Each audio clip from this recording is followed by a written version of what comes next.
you joined university in 2002. That is Kenyatta University. Yes. Briefly tell me about your university life. I know it's a very interesting and eventful 4-year period, or is it 5-year period? So tell me about it. Yeah. So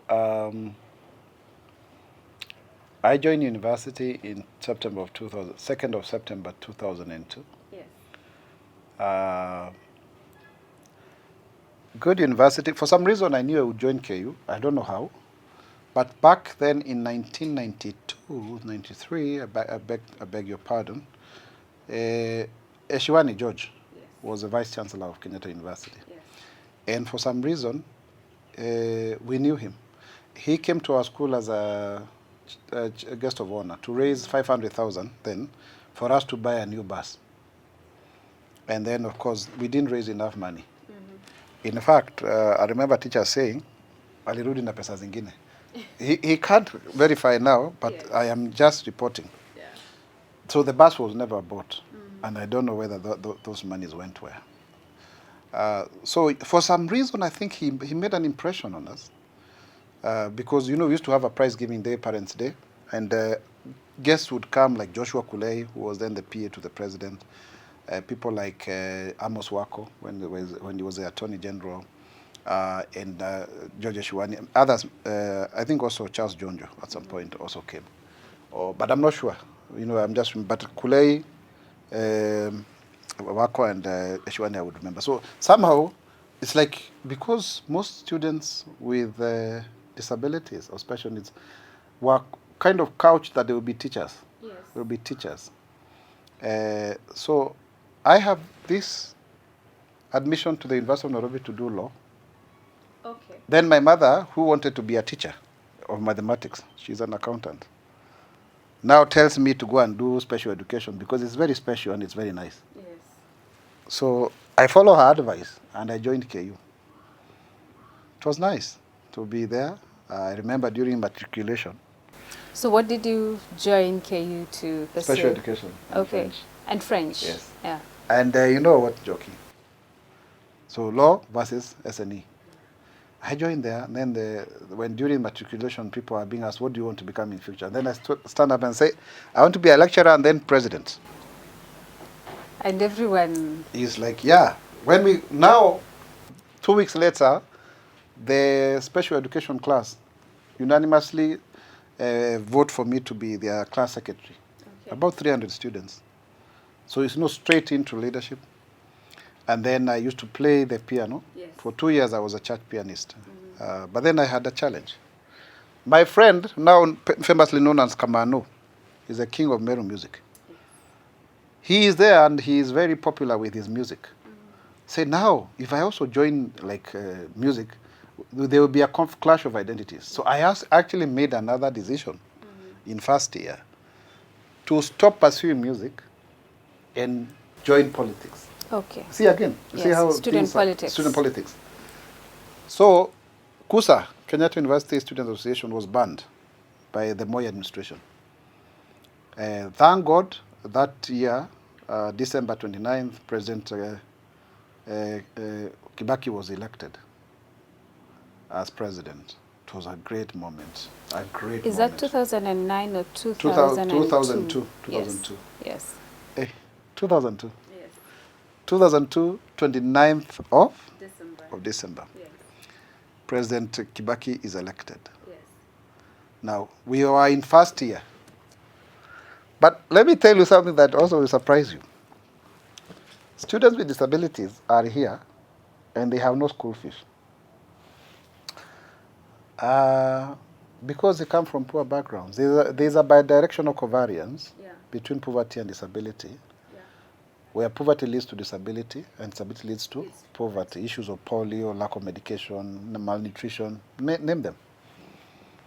So, my friend, who I used to work with around here, in this town, looking for money for him, Martin. That Martin, the same Martin who was ahead of me by 1 mark, we ended up becoming roommates in campus. Because when I was a head student, he was a DH captain, so he was my prime minister That's what I used to call him. So he's totally blind, so I'm his guide. Let me tell you, the embarrassment we went through. It's good I say this because you can see how God works. So we move around here, we don't even know town properly. But then we end up at Anniversary Towers where the help is. We meet somebody called Belio Kipsang. So and another one called Halake, another one called Nego. So Belio writes to us a letter that we go to school and my mother would pay for me a whole year. But then my friend here couldn't. Sometimes pia unasaidikanga ukisaidia wengine. Because then I also got my letter for help. Then that's how my friend got admitted. So many of them cannot then, they get temporary admissions. The admission, they used to get admission cards. There's temporary, it to be written temporary until, which was good because it helped many students from poor backgrounds to join school. But then there is this NGO. They are supposed to be giving money. They are fundraising, maybe saying Mwaura will be given school fees support. Then they are not doing so. So we lead a protest. And I am the one leading there.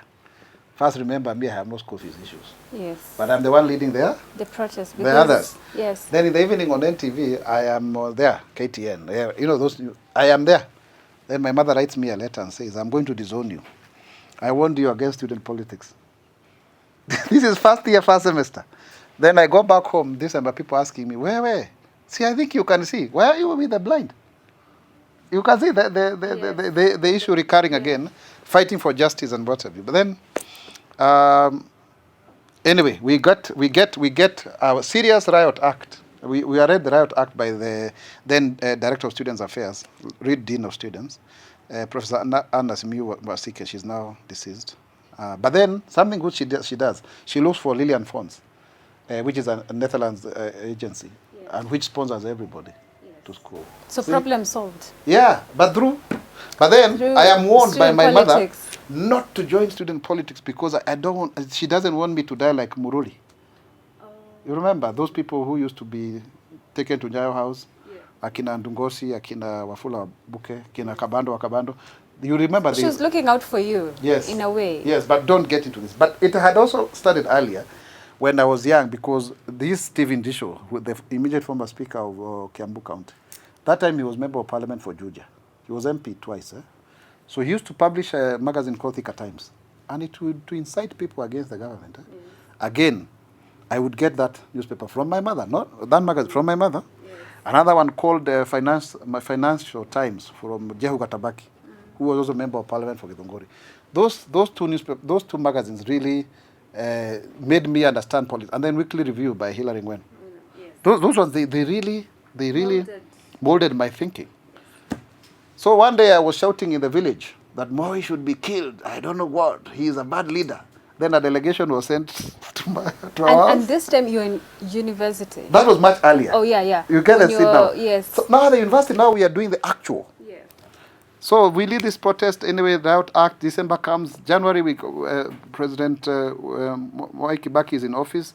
Then he lifts the ban on, because all the students' organizations have been banned. SONU, KUSA, Muso, whatever. There were about 6 universities that time. There were only 6 universities that time, I think, public universities. So elections are called. And this special class, I'm with my friend Jeremiah Masi, and as we are walking from a lecture hall, then people are picking their nomination papers at the graduation square in KU. Then I tell my friend Jeremiah, let me go and take, even me, let me get these nomination papers. See how things happen. And I pick nomination papers for block representatives, like the house representative. I used to stay in a house called the hostel, Longonot. Then I go with it to class, and I find a lady, I forget her name, but she was not to profile, but she was low. She was a high school teacher, short, very vocal.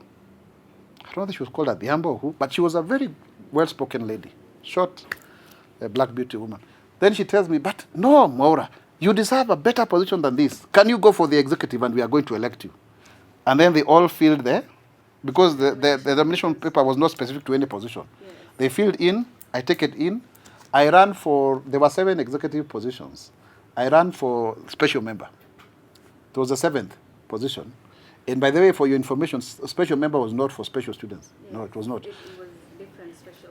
It was just as, like special interest. It's like special. It's not special students with disability. It was just a position. Anyone would vie for it. Yeah, it's a special position, but not for special Students, yes. Yeah. So we were 15 candidates. That election, I didn't tell my mother because already she had warned me not to contest. So I came to town here. No.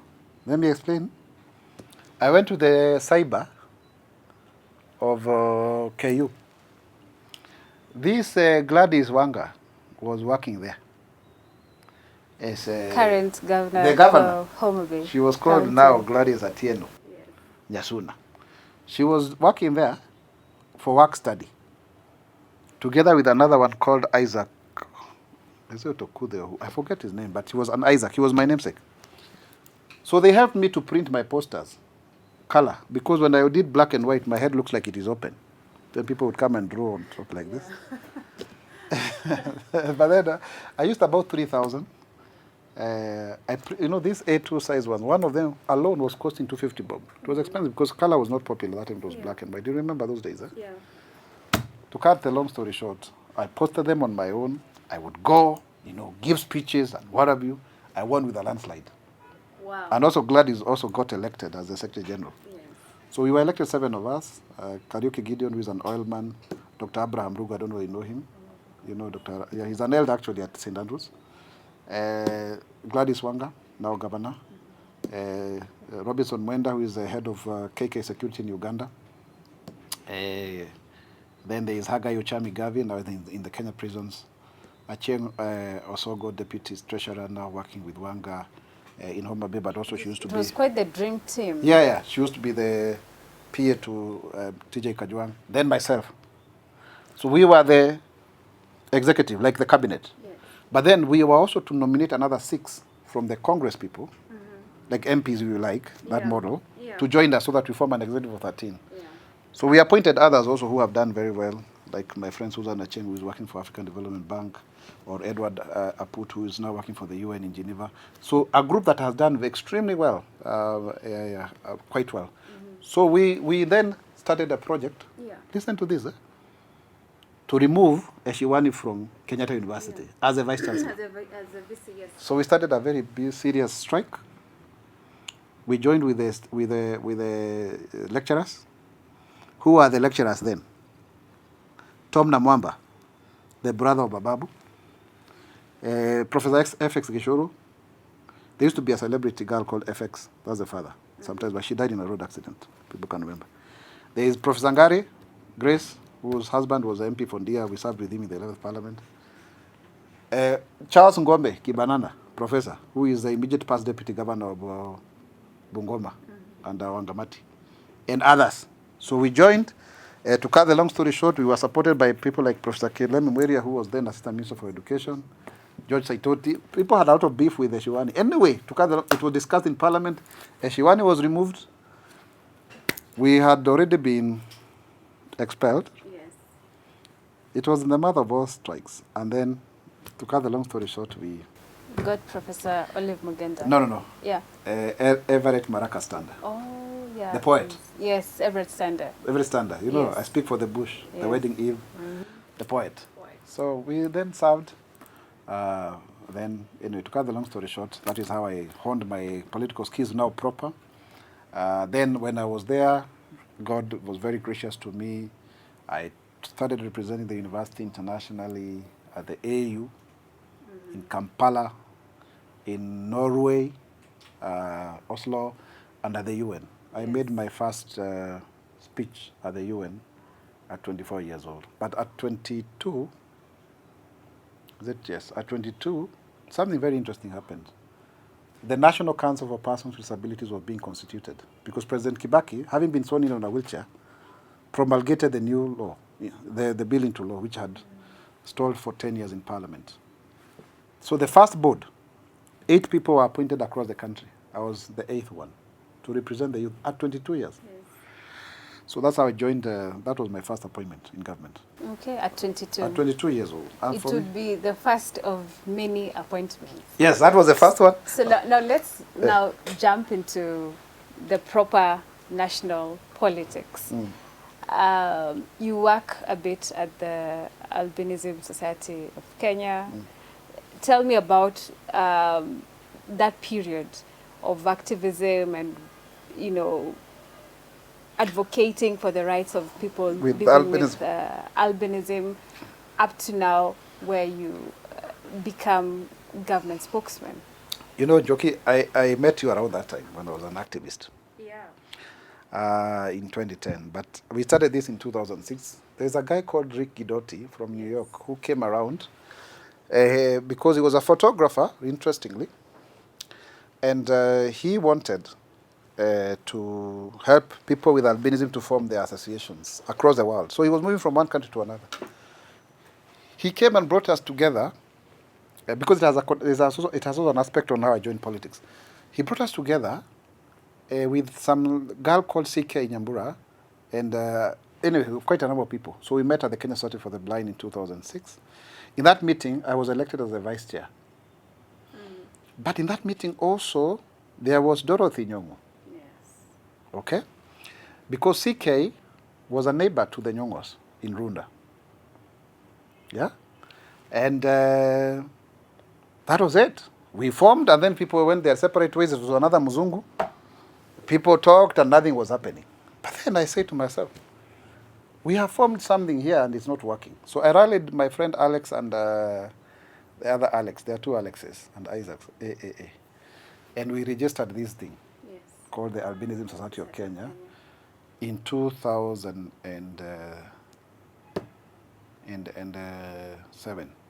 But also something interesting happened again in that 2006. Dorothy came to support CK because they were neighbors. And because I think she could see how CK was suffering from around, you know, just being human, like just a human. Yes. So the daughter, Lupita, was a student at Amherst College in the UK, in the US, sorry. Then she decided to do a class project on albinism. She had two options: kiosks and how they sell, you know kiosks. The goods, Yeah, because they had a kiosk that was 7 kilometers from their home, so she was fascinated by that, or to do something about albinism. But the mother prevailed on her to do the albinism stuff. But her connection with me was not through that. It's very interesting. So she had been Miss Malaika before. Miss Malaika was not looking for tall people, but there's a way models are like. But then Lynette Injete Ochola was the head of Undugu Society. If those of us who went to school around that time, I don't know if you are one of them, Joki, we used to have Pied Crow, Kunguru. Remember those comics? Yes. They used to teach us a lot about HIV and AIDS, I don't know what. Yeah. Those they used to give us free in schools. So Undugu Society was behind it. And so Lupita had been in that youth project, campaign against HIV and AIDS and what have you. So she approached Lynette, because Lynette now was working for Lynette Cheshire International. To cut the long story short, that's how Lynette recommended me to be part of that movie project. Yes, In My Genes. In My Genes. And I was there, 7 of us, acting as an aspiring politician. And that is how also, when I was a teenager, there are people I used to admire. Yes. So I would put their photos. Boys can understand this. I don't know whether you as a girl you would understand this. But you post, you paint, or rather, you post, their photos on the wall, Yes. right? Yeah. Of people you admire. Yes, so I had Anyang' Nyong'o, because people said he had 7 degrees and he was very intelligent. I used to like his arguments on TV and on whatever, and his resistance. And then there was Uhuru Kenyatta, I don't know. There was another guy called Mohammed who had run across Africa. He was, I think, from Egypt. There was Mama Ngina Kenyatta. I forget who was the other one, but they were there. Yes. So for me, Anyang' Nyong'o was an icon. So I got this call from a girl who was speaking with a very heavy American accent. Said, my name is Lupita, and I want us to meet, blah, blah, blah. And then where do we meet? At Kenya National Theatre. So I meet this black beauty, dark-skinned girl, wearing jeans there with polo, blue jeans and a black polo, whatever, pullover, whatever. And she starts talking about the project. And I asked, by any chance, are you related to Professor Nyang Nyong? I said, that's my father. And then she started telling me, oh my goodness, you just like my father. Like you, yes. The way you are talking, like you're very much like my father. Yes. You know, like, well, that's anyway, to cut the long story short, that's how she introduced me to the dad. Yes. When I met the dad, he was so impressed by me. I remember it was on a Wednesday. But by that time, just to cut the story short, kidogo, because you were asking me about national politics, it's good I saw how the connection. I was already a personal assistant to Nazlin Omar Rajput. Remember her? Yes, I do. She ran for president. Presidential candidate. Yes. So yes. I was her PA. Yes. And I'd even met people like Akina Kalonzo Musyoka, whatever. But the time I met Anyang' Nyong'o at his private office, Mountain View 305, he was so impressed by me, he told me to report to a meeting that was happening at Holiday Inn, Mayfair, Southern Sun, whatever, that hotel in Westlands. Keep on changing names.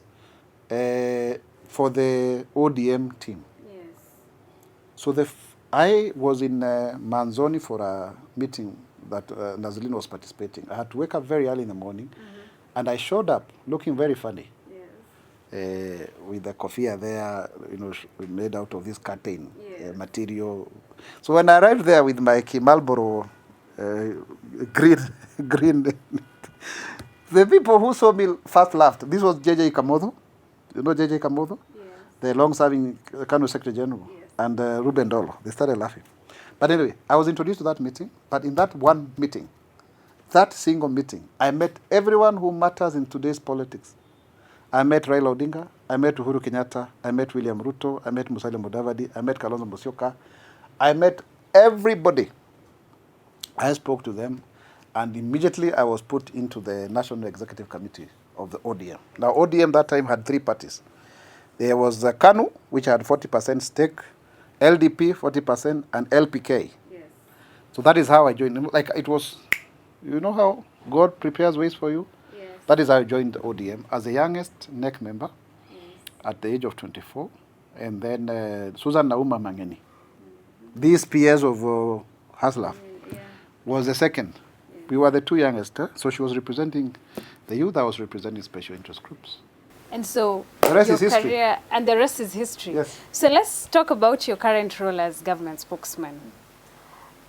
It's some people misunderstand that role. Maybe you can shed a bit more light on your key roles and responsibilities. This is a Christian channel. No, it's a national Yes, channel. But it's a Christian channel. Yes. With a channel. Yes. You see, Joki, allow me to give a testimony. Yes. That God knows us very well.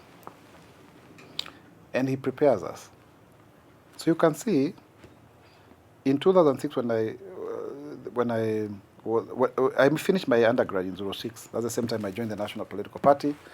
But also, because you remember I had the conflict of either becoming a mchungaji or a politician. So in 2003, I started studying theological education by extension. Yes.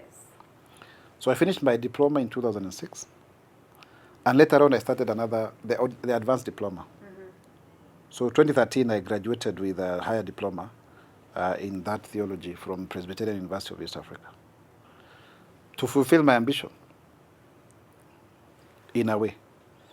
But at the same time, if you look at my career after 2006, no, not even, in 2004, when I was appointed to this board, I was made the chairman of Public Relations and Advocacy, so PR, communications. So I'm the one responsible for the logo of the council, whatever, quite a number of things, like setting it up. Then in 2007, I got a job that required a master's degree holder, but I got it before I graduated. And then again, I was programs officer for UDPK, but also doubling as a public relations officer. And then in 2008, I went to work in Papua New Guinea as a human rights advisor. And then that same year, I started my course in diploma in PR from Kim. And also the consequential, jobs that I got, like at AFUB, I was an editor for 2 magazines for women and the youth. And then, of course, in 2010, I got a scholarship from Konrad Adenauer Stiftung and World Council of Churches. I went to study at Nelson Mandela University in South Africa for Masters in Development Studies. And then in 2010, I was the best in the country in the Ford International Fellowship Program scholarships. And I went to study at the University of Leeds in England, in social and public policy. But then I had gotten an admission at Harvard, John F. Kennedy School of Government. Okay, yes. But then I refused to go. It's me who, I don't know that I made the right decision. Because I had timed myself that by 2012 I should be a member of parliament. This one was taking 2 years. I said to myself, I'm not going to Harvard. Because if I go there, I will miss my chance of being a member of parliament. For sure, I had a 3-year strategic plan in 07. That in 3 years' time, I would be a member of parliament, I would be in a relationship that can lead to marriage, and many other things. And all of them came to pass. Now, why am I giving that background? Because by the time I left my position, I was the head of communication at the National Council for Persons with Disabilities. Now, the same body that I was a board member later on hired me to start the communications department. So I started it from scratch. I had some few people. Like one of my interns now is the head of communication at the Law Society of Kenya. In fact, Agneta. So then I went to work with the Prime Minister as an advisor, a lot of media work there. Then 2013, 2017, Member of Parliament, Vice Chair of Finance and Budget Committee, Member of the Speaker's Panel, whatever. And then after that, that includes even the Senate, yes. Like 10 years. Yes. Of course, I went through a lot, Njoki. I have the record of having been expelled twice by 2 political parties. Yes. In 2017, Mr. Odinga and his party expelled me. I survived. Yes. In 2021, Mr. Uhuru Kenyatta expelled me from the Senate, not even the party. Yes. I survived. Senate, yes. They had said I will never see the inside of Parliament again. I finished my term. So it's not been an easy journey. It's been tough. It's been tough. It's been really tough. And let me cut you short just a bit. You say it's been a really tough journey. Talk to us about the value of resilience and just fortifying yourself and believing in yourself. There's something I want to say that is increasingly becoming significant in many people's lives. Nobody can ever believe in yourself more than yourself. Nobody. And Nobody can believe in yourself more than yourself. Yes. Don't look for external validity. People are mean. Very rarely will you find another fellow human being who truly believes in the gem that you are. You got to really psych yourself up and believe in yourself. And put God first in what you do. Because He's the one who knows why He brought you into this world and for what purpose and mission. Many a times people don't even know why they are here on this earth and what is the reason that they were sent here to do. So they get lost in the mundane, in the absurd of the mundane. So I think it's important for you to really get to know what you are supposed to do. And for me, I found my cause when I was 22 years old, because PLO Lumumba came and challenged us at KU there. Yes. That you need to have a cause that you can live and die for. I chose the issues of people with disabilities. Yes. So for me, being a government spokesman is quite interesting, because I started out as a voice of the voiceless to become the voice and face of government. That for me is a turning on its own. Njoki, by the time we were doing stories with you, we were covering the ritual killings of people with albinism. Yes, in Tanzania. And even here in Kenya, I have had to rescue children who now are, even some of them, I thank God, they are in high school. I'm still educating them. 18 years ago, we started the albinism story of Kenya. Today, albinism is not, we are not there quite, but it's not as bad as we started. Yes. Now people with albinism are seen to be human beings. They're more accepted in society. Yes, and normalized. But when we started out there, it was difficult. To the point now, even when I was doing the beauty pageantry, yes. Mr. and Miss Albinism Kenya, where the deputy president, now president, was the chief guest, to Mr. and Miss Albinism East Africa. Now it has gone to over 10 African countries. I think there should be a big one now this year for the whole of Africa. But I'm the one who started it. It's a movement globally. The issues of disability were not as accepted. But then going into parliament as a pioneer legislators and starting the Kenya Disability Parliamentary Association. Now KEDIPA is a fully fledged caucus in parliament, led by Tim Wanyonyi, who is a member for Westlands. But I'm the one who started it. So you can see quite a number of things, starting the Kenya Young Parliamentarian Associations. I'm the one actually who restarted it, together with Zuleka Hassan Jumba, the former women rep for Kwale. Now it is very vibrant as a caucus. So now people have changed that perception around us. And they continue now to, of course, I see, for example, when people want to differ with me, they will attack me on the basis of albinism. But that's because I invested in their emotions. Which is actually very unbecoming, and like you said, people are mean. But it's part of the game. You know, like for me, when I see people now going that, then I realize now they are feeling challenged. Sinking very low. Yeah, and you expect it because people will pick on you on anything just because they feel like, you know, but I am used to it. It comes with the territory. But I can tell you for sure, it's not been easy. Resilience comes from, this is very important, believing in God. That, for me, is my anchor. People can say whatever they want to say, but I wonder if I didn't find purpose and anchor in God, whether I would have come this far. In fact, my political mentor, Anyang Nyong'o, at some point told me, because he's my political mentor, and I need to give him the honor he deserves. He's the one who has my hand. Give him his flowers now. Yes, he is the guy I looked up to. Yeah? He is the guy I looked up to. And I respect him today. In fact, we were with him the other day in Homa Bay. If people confuse and say other people, but it is him. So he told me, but Mwaura, I didn't think you'd come this far. For him, he thought maybe I would just be a one-term member of parliament and that's it. So what does that tell you? It's God who gives us these positions. He uses people. Because he may not come down and you see this is God. It is people. To be our destiny connectors. And just be there. Show up. Do what you're supposed to do. You may be groping in the dark and wondering what is it that you're supposed to do. But find solace. And when you have an opportunity to serve, and I have had a very great opportunity to serve as an advisor, as a member of parliament. Former Prime Minister. Yeah. Member of parliament, senator, even appointed as a CAS. In fact, I was the chairman of the 50 of us. I wish them well that they should be appointed now. You don't know when it lasts. Do your best. Yes, it is an appointment. And it is an opportunity to serve. How do you deal with the naysayers, those who say that Senator Mwaura has sort of really banked on the nominations and on the basis of his albinism and all that? How do you deal with that? How do you maneuver that? Let me ask you, when am I the only one? You're not. Of course. So that is just being a lack of imagination and just being beneath their level of intelligence. Yes. Yeah.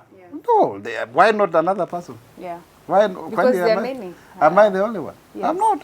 So when, and I'll say this proudly, you have got something to offer. You can't just prostitute your albinism or disability and expect that to open doors for you. you have to have substance. Exactly. You have to have substance. And by the way, let me tell you, this is a course.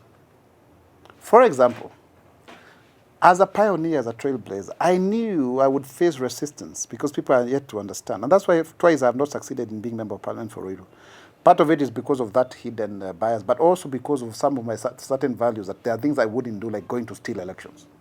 Because let's just face it, people who steal nominations, they actually literally steal. And I can say that straight. Because like the last one for Ruiru, that one was outright theft of the 2017 I was naive. But this one was outright theft and money exchanging hands, which is something I did not allow myself to do out of my principles. But also, I knew I needed to mentor other people. And I'm very proud. So tell me because some of those people that are mentored now are in parliament, like Martin Wanyoni, who I first employed at the Albinism Board of Kenya, or Aseka, who is serving as an MCA in Kakamega, because I knew they had to go after me. Because usually when you break the glass ceiling, then people can imagine. And that modeling is extremely important. People cannot say now that you cannot be anything because you have albinism. So yes, when people pick on albinism, for example, as a point of connection or departure, for whatever reason, it is allowable because that is the master status they see. But Isaac Mwaura is a professional. He's qualified. He has value. More than his Otherwise, why would you? In fact, the president was telling the deputy president, because we share about this thing, that before you say Mwaura has a disability, he's first qualified. That is what William Ruto thinks, and he has said it very clearly. So it lets people not. Otherwise, let me ask those naysayers, Njoki. Kwani, what is it that would be so different from Mwaura to work with Raila? Actually, to work under Kibaki, because it started from there. With Raila, with Uhuru, and now with William Ruto. How? What is? And also, there's also a flip side to it. It's because they also did not think I would come this far. Yes, it is that mentality in their head. It's that mentality in their head that you cannot do so well. I want to tell them no. I cannot be boggled down by their limited expectations of myself. I am going to push it, and I am going to be where the Lord wants me to be. This is a question I like to ask people. Did you think you would come this far? Yes, even more. And you're not yet done? Oh, I'm just in the middle of it, maybe. Okay. I can tell you. Yes. I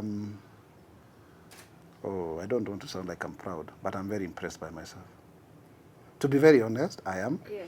But there is a lion that is still rearing in me. Yes. And I can offer much more to this country, given an opportunity. Yes. But I will tell you without a doubt, Joki, I never imagined that I would be a government spokesman. Never. MP, yes. Senator, yes. But for government spokesman, this is just a gift from God. Because when I look, and even the way I got appointed, I never lobbied. Absolutely. There are over 6,000 people who wanted this job. Personally, I never lobbied. I never canvassed. I was just identified as somebody who would speak for government. But when you look at my life, you will see I was being prepared for it. I was actually being prepared for it. You know me very well than many people.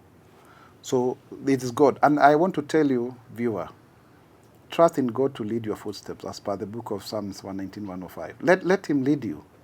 Because he knows you more than you do know. And our thoughts are lower than his. He has the bigger picture, the greater picture. But sometimes we want to hold on to, like for me, I was holding on to the CAS position because we had been declared unconstitutional, but then we were in court trying to overturn that decision, right? Then I got a prophetic message. No, there is a higher position that God has carved for you. In fact, can I shock you? One of my prayer partners that I was praying with, because I need to say this, because we shall overcome the devil through the blood of Jesus Christ, but also the power of our testimony. There's some lady I pray with, and she told me, I can hear the name GS. I don't know what that means. What is GS? Government spokesman. This is actually 12 days before I got appointed. So why then would you doubt God? Because he speaks. When I was removed from the Senate, someone I also pray with, he told me, I see you returning to the Senate in December. On 1st of December, I went back to the Senate. When everybody had written me off and said that I was down and out. But I can tell you, the power of prayers, I will say this on camera, we have prayed together, me, myself, the two of us with William Ruto. We've prayed with Pastor Dorcas and Rigathi Gachagua. The power of prayer, this is what has brought me this far. God. So don't start asking. You know, I saw the other day when I said to the doctors that there is no special profession than another, and people are very angry. Then I saw somebody say, there must be something special with this Mwaura because he serves in these governments. Yes, there is. Because it is God. It's not because of myself. It's not my own making. God is the one who makes way for people. And that is a testimony. Because sometimes you ask, okay, you Mwaura, oh, you know how to survive. How? Just pray to God. Give me this, if that is what you desire, if it is this book you want. But finish by saying, let your will be done. Because that is the one thing that he gave us freely. Free will. Free will. The Bible says, time and chance are given to them all. Time and chance. Now, time, yes, because you are here for 70 years or 80 or whatever. The Bible says 70, 80, you are strong. But usually people die around that time, right? So, if it is 120 after the Noah, because you can rarely find somebody who is over 120. Rarely. I mean, and if they say they are, then you can question them. So it's biblical and it is already documented. Now, so time, we are given that. And it is up to 120 years. Below 70, 80, mostly. But chance is free will. Yeah. Free will. So you are given the choice to either side with God or the devil, right? Yes. And to do good or evil.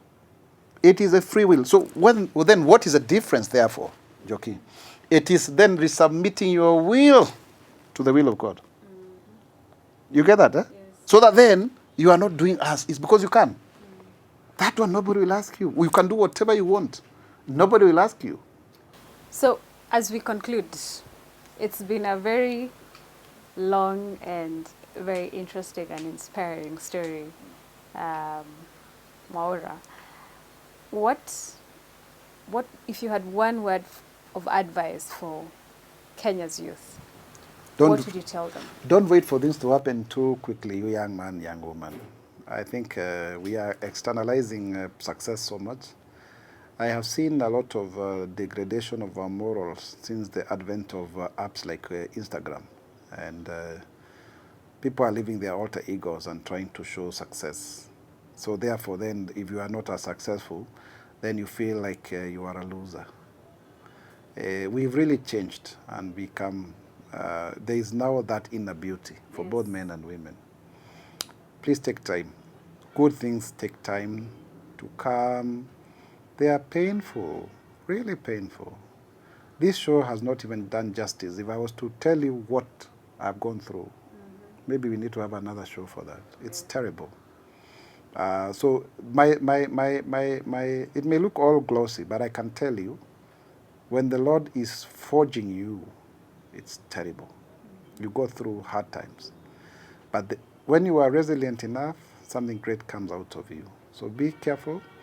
Some of the decisions that you think are just, by a fluke there, have lifelong impacts. You can't just go out there getting children carelessly. You're impacting the life of a different generation going forward. Or tattooing yourself or doing those things that, they are permanent. Not that God cannot use you. He will use you. But just be careful about what you do. Like, you need to be able to know that life is not just to be lived carelessly. Take time, but plan your life meticulously. One may say that all those plans may not come to pass, but they make you to have some sense of purpose. And then you ask yourself, then, if then I do so, then what is the role of God? You submit those plans, those wishes to Him. Okay. And if then it is His will, He will grant them to you. But if it is not, He will, avert them and give you. Because, like, for example, let me give you an example. I ran to be member of parliament for Ruiru. I really wanted to, and I did my homework. I can tell you, even the ratings were very good. And then, one day when I was in Wendani, I heard the voice of God telling me, you are here. I was in Mambolezi, but I am going to take you in a very high position, more than what you are looking for. I was wondering. So I thought it was futuristic after I got what I was looking for. Get me right. But I didn't know that God did not want me to serve. In fact, the first time I applied for MP, I was a nominated MP. I ended up as a senator. The second time, I've ended up as a government spokesman. You can even say CAS. So that is a clear, if you can learn anything from my life, so I'm telling you this, do what you need to do. But please, don't think it's going to come easy, but you have more guarantee. Your insurance is your submission to the will of God. That's what I'll tell you, young person. And also, there are some things that don't go away. As much as it is possible, obey the 10 Commandments. Yeah. But also know, if you read the book of Romans chapter 6, it's a matter of faith. You've got to believe in yourself first. Yes. And that you are capable. Because nobody else will believe Yes. in you more than yourself. Okay. Is it going to be a journey of errors? Yes. Don't fail to make mistakes. Please listen to me. Don't fail to make mistakes. What you need to do is to fail forward. Yes. As John G. Maxwell says in his book, written by the same, Failing Forward. Yeah. That principle, who told me in jest that we shall rub shoulders in high places, he was still the principal of my high school 17 years later. We met with him when I was senator. And he was, perched in a corner at KICC here. And my school was performing, and the president was there as a chief guest at a function to launch some certain policy of SNE. And then after we finished, then I went and found him. Have you said hi to the president? He said, no. I took him, and I took him to President Uhuru. And he said hi. They took photos. I went to his office later. I found it on top there of his whatever. Didn't we rub shoulders in high places? You did. So even if you are accused wrongly, don't accept other people to define you. Because they are playing their game. And when you are playing a game, you have to assign characters to people because it's a chess game and they have to act that role. Have your own script. Have your own script and play by it and be bold enough to believe that you're making the right choices. Thank you very much, Dr. Isaac Mwaura. It's been a pleasure. Very inspirational story. And thank you for your time. Karibu sana. And all the best. Asante. This is just the beginning, Mwaura. Thank you.